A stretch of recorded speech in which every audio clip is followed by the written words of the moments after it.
Hello बच्चों, आज हम करा रहे हैं एक्सरसाइज 2A। सॉल्व कराएंगे आज इसको हम। इसमें हमने उठाया सबसे पहले क्वेश्चन नंबर 1। क्वेश्चन नंबर 1 है बेटा, कंपेयर द फ्रैक्शन। हमें क्या करना है? फ्रैक्शंस को कंपेयर करना है। Given fraction is 5/8 and 7/12। हमें ये बताना है कि कौन सा फ्रैक्शन बड़ा है और कौन सा फ्रैक्शन छोटा है। इस तरह से हम क्या करते हैं? फ्रैक्शंस को कंपेयर करते हैं। तो फ्रैक्शंस को कंपेयर करने के लिए हम क्या करेंगे? इनका क्रॉस मल्टीप्लीकेशन करेंगे। तो हम यहाँ करते हैं बेटा इसका सॉल्यूशन। 5/8 एंड 7/12 का हम बेटा क्या करेंगे? Cross multiplication. ठीक है बेटा, क्रॉस मल्टीप्लीकेशन करेंगे हम इनका 5/8 एंड 7/12 का। ठीक है, तो 12 इंटू 5 बेटा कितना होता है? 60 एंड 8 इंटू 7 कितना होता है बेटा? 56। कितना होता है? 56। ठीक है, of course 60 is greater than 56। 60 क्या है बेटा? Greater than 56। तो लिखोगे, आप लिखोगे इसमें, देखो क्रॉस मल्टीप्लीकेशन मैं बता देती हूँ मैंने कौन सी करी है। 12 इंटू 5 इज इक्वल टू 60 और एक मैंने करी है 8 into 7 is equal to 56। Of course तो आप यहाँ लिखोगे बट 60 इज ग्रेटर देन 56। 60 बेटा आपका क्या है? 56 से बड़ा है। Therefore 5/8 is greater than the 7/12। बोलो क्लियर है बेटा? इसी क्वेश्चन का मैं तुम्हें इसी क्वेश्चन का एक पार्ट और करके दिखाती हूँ मैं आपको, पार्ट नंबर 2। फर्स्ट क्वेश्चन का मैं सेकंड पार्ट और करके दिखाती हूँ आप लोगों को। इसी तरीके से उसका सॉल्यूशन होगा। तो पार्ट नंबर 2 है, कंपेयर 5/9 एंड 11/15। क्लियर है? इस तरीके से हमें क्या करना है बेटा? इन नंबर को कंपेयर करना है। ठीक है, तो हम क्या करेंगे? क्रॉस मल्टीप्लाई करेंगे। 5/9 को 11/15 से हम क्या करेंगे बेटा? क्रॉस मल्टीप्लाई करेंगे। ठीक है, तो क्रॉस मल्टीप्लाई होगा 5 into 15 is equal to 75 and 9 into 11 is equal to 99। ठीक है बेटा, तो यहाँ पर हमने लिखा 75 और यहाँ पर हमने लिखा 99। ठीक है, of course 75 is less than 99। ठीक है, देयरफॉर 5/9 लेस देन 11/15। ठीक है, इस तरीके से हम क्या करते हैं बेटा? फ्रैक्शंस को कंपेयर करते हैं। ठीक है, सिमिलरली थर्ड पार्ट है इस क्वेश्चन का, वो बेटा आपको लोग खुद करोगे प्रैक्टिस। इसी मेथड को फॉलो करना है क्वेश्चन नंबर फर्स्ट के थर्ड पार्ट को करने के लिए भी। ठीक है, तो अब हम चलते हैं क्वेश्चन नंबर 2 पर। किधर चलते हैं बेटा? हम क्वेश्चन नंबर 2। क्वेश्चन नंबर है 2, arrange question number 2। Arrange the following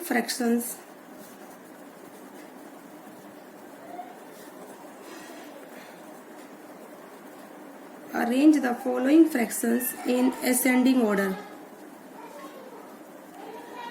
In the ascending order, तो उसमें से फर्स्ट पार्ट है 3/4, 5/6, 7/9, 11/12।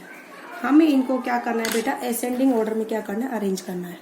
मैं आप लोगों को पहले सिखा चुकी हूँ, जब मैंने इंट्रोडक्शन दिया था, फ्रैक्शन का कंप्लीट इंट्रोडक्शन दिया था मैंने इस चैप्टर को शुरू करने से पहले, तो उसमें मैं सिखा चुकी हूँ कि किस तरीके से हम फ्रैक्शंस को असेंडिंग ऑर्डर में अरेंज करते हैं। तो असेंडिंग ऑर्डर में अरेंज करने के लिए अब मैं यहाँ पर दोबारा तुमको मेथड बता रही हूँ। इन सभी डिनोमिनेटर्स का हम क्या करेंगे बेटा? एलसीएम लेंगे। 4, 6, 9, 12 का हम क्या लेंगे? एलसीएम। 4, 6, 9, 12 इन सब का हम एलसीएम लेंगे। तो एलसीएम आएगा 2 2 जा 4, 2 3 जा 6, 9, 2 6 जा 12। ठीक है बेटा, सिमिलरली 2 1 जा 2, 3, 9, 2 3 जा 6। अब हम 3 से डिवाइड करेंगे सभी नंबर्स को। 3 1 जा 3, 3 3 जा 9, 3 1 जा 3। ठीक है, अब हम इन सब का अब दोबारा हम 3 से डिवाइड करेंगे। 1 1, 3 1 जा 3, 1। ठीक है, तो एलसीएम हो जाएगा, एलसीएम ऑफ डिनोमिनेटर्स। हमने क्या निकाला बेटा? इन डिनोमिनेटर्स का एलसीएम। एलसीएम हो गया 2 इंटू 2 इंटू 3 इंटू 3। क्लियर है? तो 2 इंटू 2 4, 4 3 जा 12, 12 3 जा 36। 36 इनका क्या हो गया? एलसीएम। अब इन डिनोमिनेटर्स को हम जितना हमारा एलसीएम निकला है उसके इक्विवेलेंट फ्रैक्शन में कन्वर्ट करेंगे। ध्यान से सुनिए, जितने भी हमारे गिवन फ्रैक्शंस हैं उनको हम इक्विवेलेंट फ्रैक्शन में कन्वर्ट करेंगे। इक्विवेलेंट फ्रैक्शन कैसे? जिनका डिनोमिनेटर क्या हो 36 के बराबर हो। तो 3/4 को अगर मैं 9 से नोमिनेटर मल्टीप्लाई करूं और 9 से डिनोमिनेटर में, तो हमारा हो जाएगा 27/36। बोलो क्लियर है? तो हमें इक्विवेलेंट फ्रैक्शन में कैसे कन्वर्ट करना है? इन सभी डिनोमिनेटर्स का जो डिनोमिनेटर्स है सबके बराबर होने चाहिए। और किसके बराबर होने चाहिए? एलसीएम के बराबर।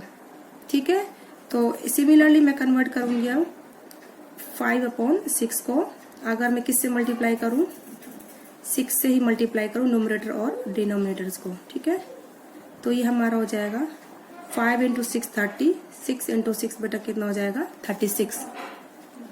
क्लियर है?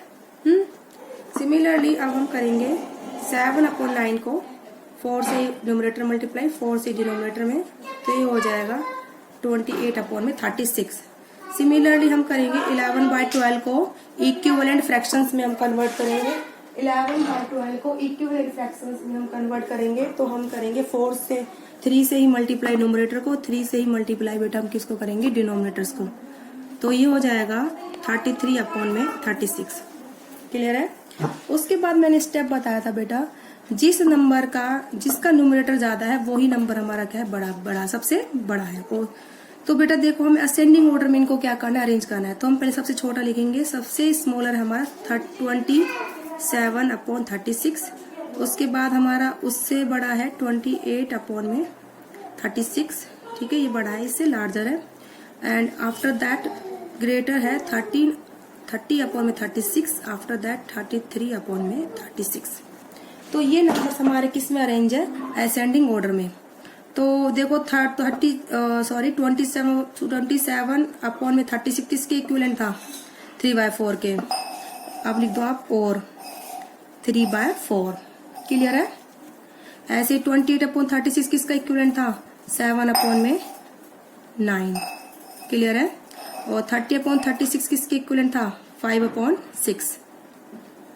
ठीक है, एंड 33/36 किसके इक्विवेलेंट है? 11/12। इस तरीके से हमने अपने नंबर्स को किस में अरेंज करा बेटा? असेंडिंग ऑर्डर में। सिमिलरली तो आपको याद रखना है, पहले हमें एलसीएम निकालना है सभी डिनोमिनेटर्स का, फिर गिवन फ्रैक्शंस को इक्विवेलेंट फ्रैक्शन में कन्वर्ट करना है जिनके डिनोमिनेटर किसके बराबर हो? एलसीएम के बराबर हो। देखो ये जो सारे हैं, हमने जो हमारे चारों फ्रैक्शंस है सभी के जो ये 36 है, सॉरी बेटा, तो सभी के ही डिनोमिनेटर किसके बराबर है? एलसीएम के बराबर है। ठीक है, फिर जिसका न्यूमरेटर ज्यादा है वो नंबर हमारा बड़ा होगा फ्रैक्शन, और जिसका न्यूमरेटर छोटा है वो फ्रैक्शन क्या होगा बेटा? छोटा होगा। इस तरीके से हमने इनको लिखा, और फिर इनके जो इक्विवेलेंट फ्रैक्शंस था हमने उनको लिखा। हमारे नंबर क्या हो गए? असेंडिंग ऑर्डर में क्या हो गए बेटा? ये अरेंज हो गए। तो आई होप आप लोगों को आया होगा। सिमिलर क्वेश्चन है बेटा, इसका सेकंड पार्ट वो आप लोग खुद करेंगे। अब मैं एक क्वेश्चन और करा रही हूँ। Arrange the following fraction in the descending order. जिस तरीके से आपने असेंडिंग का मेथड करा है सेम डिसेंडिंग का होगा, बस आप लोगों को पहले सबसे स्मॉलर नंबर की जगह क्या लिखना पड़ेगा? लार्जर, आफ्टर दैट स्मॉलर, और उससे छोटा, after that in the last smaller number को हम क्या लिखेंगे? लास्ट में। तो सबसे पहले हम लार्जर नंबर और लास्ट में स्मॉलर नंबर को हम लिखेंगे। करके दिखाती हूँ मैं अभी सिमिलरली। ठीक है बेटा, देखो बेटा,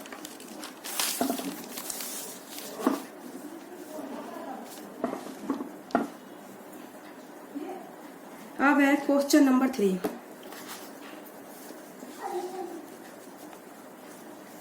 arrange the following fractions.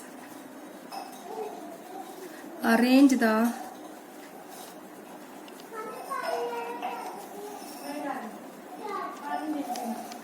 following fractions in descending order। एक पार्ट में करके दिखा रही हूँ बेटा इसका, सेकंड पार्ट आप खुद प्रैक्टिस करेंगे। जब तक बेटा आप खुद से प्रैक्टिस नहीं करेंगे इतने आप नहीं सीख सकते।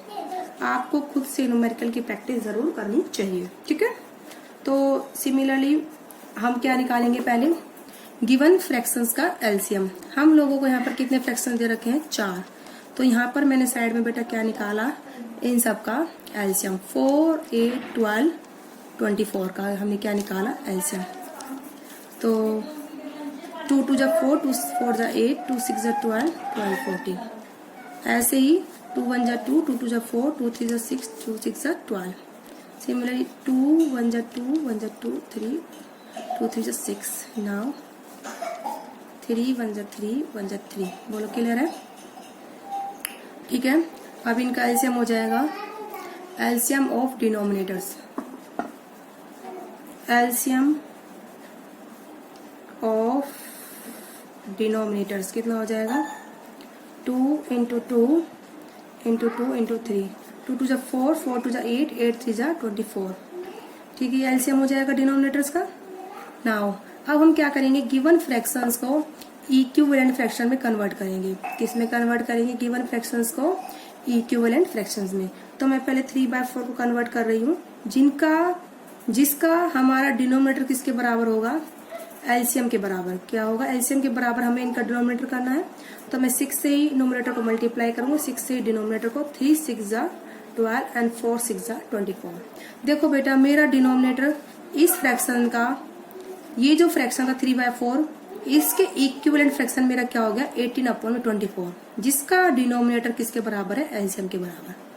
क्लियर? आप लोगों को समझ में आई बात? सिमिलरली मैं दिखाती हूँ एक और, 7/8।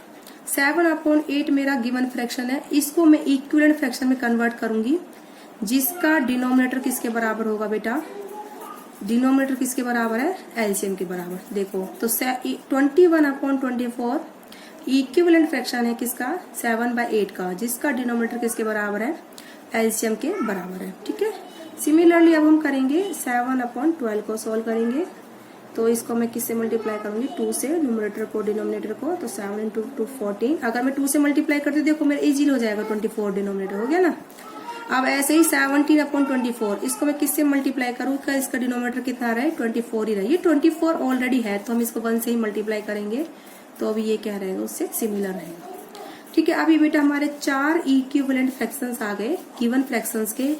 अब इनमें देखो बेटा, हमें इनको डिसेंडिंग ऑर्डर में अरेंज करना है। तो डिसेंडिंग ऑर्डर में अरेंज करने के लिए हमें सबसे पहले सबसे लार्जर फ्रैक्शन को लिखना होगा। तो इनमें लार्जर फ्रैक्शन है बेटा 21 वाला। हम बता चुके हैं, जिसका न्यूमरेटर बड़ा होगा वो हमारा फ्रैक्शन बड़ा होगा, और जिसका न्यूमरेटर छोटा होगा वो हमारा फ्रैक्शन क्या होगा? छोटा होगा। तो 21/24 is the largest. After that small is 18/24। After that is 4. After that small is the 14/24. ठीक है बेटा। अब देखो 21/24 किसके इक्विवेलेंट है बेटा? 7/8। ठीक है। और 18/24 किसके इक्विवेलेंट है बेटा? 3/4। 17/24 किसके इक्विवेलेंट है? 17/24 के।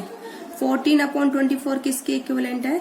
7/12 के। इस तरीके से हमने इनको किस में अरेंज कर दिया? असेंडिंग ऑर्डर में हमने इनको अरेंज कर दिया। बोलो क्लियर है? आई होप आप लोगों को समझ में आया होगा। सिमिलरली बेटा जो क्वेश्चन नंबर 3 का सेकंड पार्ट है, आप उसको